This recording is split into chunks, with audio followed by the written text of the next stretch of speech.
কিয়ামতের দিন আল্লাহ তাআলা বলবেন, হে বনি আদম, আমি অসুস্থ ছিলাম, আমার তো সেবা করলা না। আমি ক্ষুধার্ত ছিলাম, আমি আল্লাহর তো তুমি খাওয়াইলা না।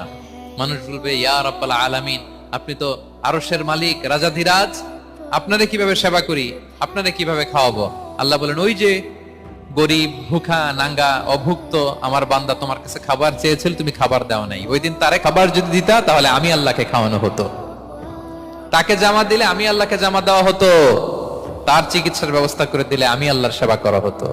সুবহানাল্লাহ। ইফতার শেয়ারিং অনেক বড় সওয়াবের কাজ, মানুষকে খাওয়ানো অনেক বড় সওয়াবের কাজ, এগুলো যেন আমরা করি। আর যে ইবাদতগুলোর কথা বললাম, যেগুলোতে আল্লাহ তাআলার প্রিয় ভাজন হওয়া যায়, এগুলো আজকে আলোচনা শুই না, আজকে সারা রাত একেবারে ফাটায় ফেলছে ইবাদত করে, কালকে আর খবর নাই, এরকম আছে না? নাই না। আহাব্বুল আ'মালি ইলাল্লাহি আদওয়ামুহা ওয়া ইন কাল্লা। আল্লাহর কাছে সবচাইতে প্রিয় আমল হচ্ছে ওইটা যেটা বান্দা রেগুলার, ডেইলি বেসিসে করে, রেগুলার করে।